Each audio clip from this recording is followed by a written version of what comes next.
जय हिंद दोस्तों।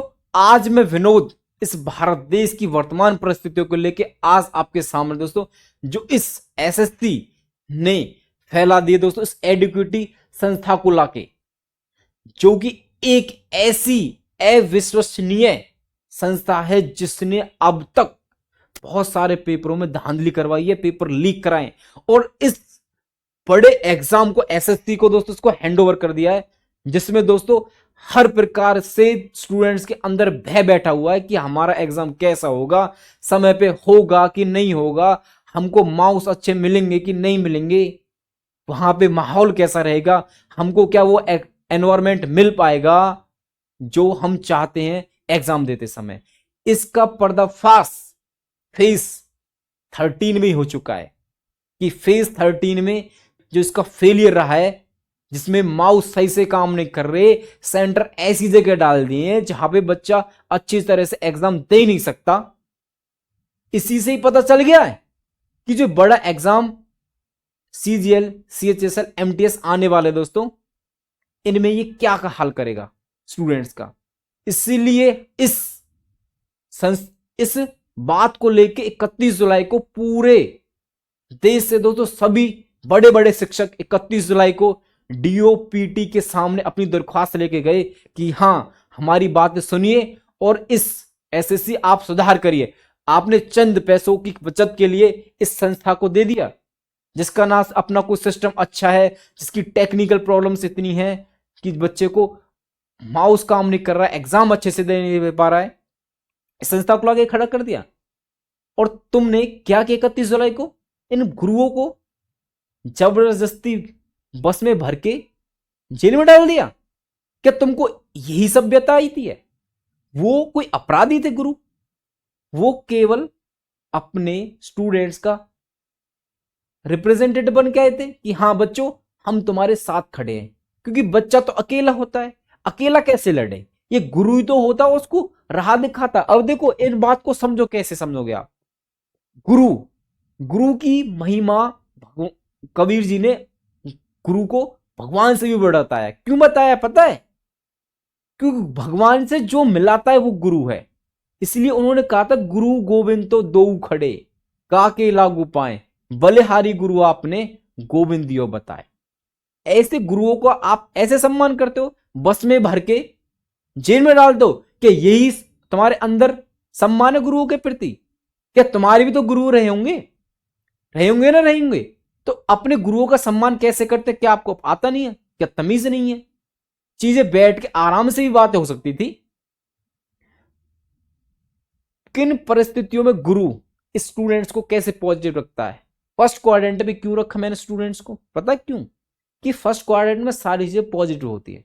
स्टूडेंट जब तैयारी करता है, वो अपने परिवार से निकल के आता कि हां, कि अब मैं बड़ा हो गया हूं, मैं अपने परिवार में एक जॉब लेके मैं अपने परिवार को समृद्ध बनाऊंगा और उस समृद्धि से धीरे धीरे ग्रो करके मैं भारत देश का ही गौरव बनाऊंगा।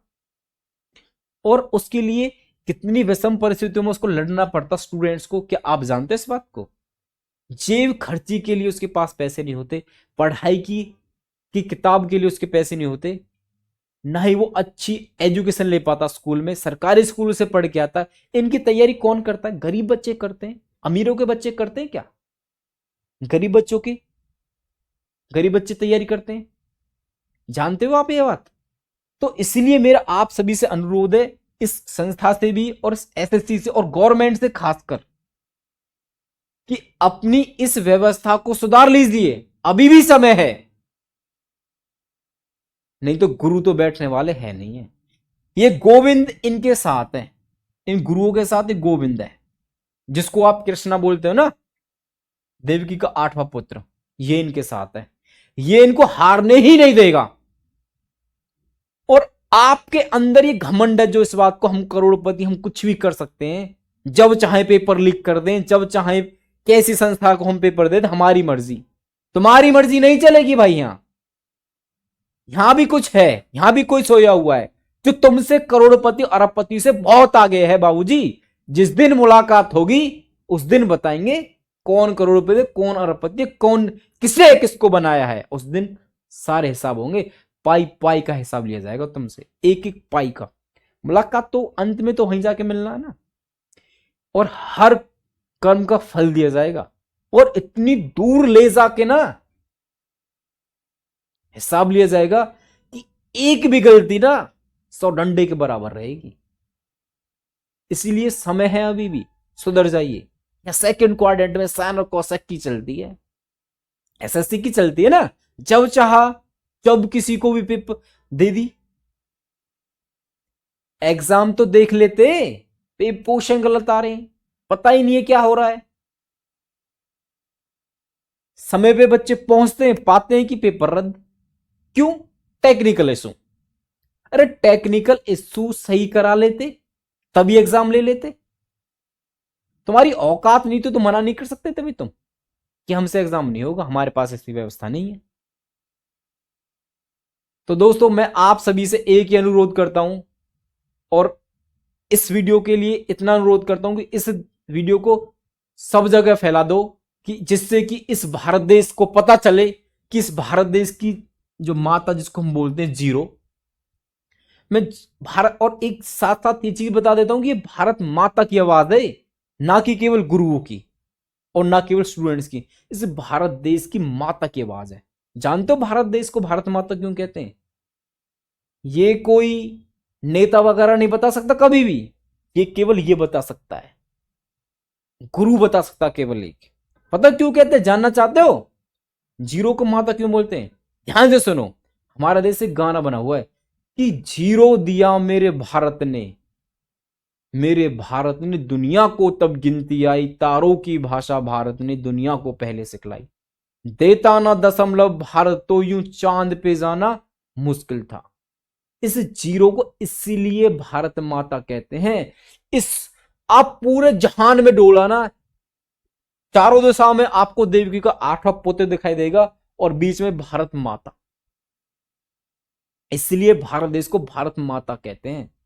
अगर ये वीडियो अगर तुमको अच्छी लग रही है और तुमको लग रहा है कि हां इससे देश की शिक्षा प्रणाली में सुधार आएगा, तो इस वीडियो को ज्यादा से ज्यादा दोस्तों अपने दोस्तों के साथ शेयर करिए।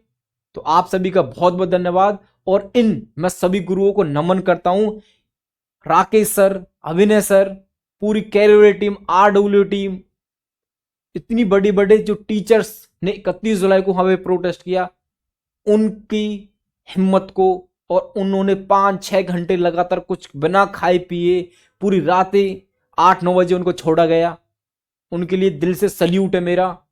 और मैं आप सभी के साथ हूं, छोटा हूं कोई दिक्कत नहीं है, परंतु करेजा इतना रखता हूं उससे लड़ सकता हूं। जो इस दुनिया के भार है ना, उसको भी भार फेंक सकता हूं मैं। और जय हिंद, जय भारत।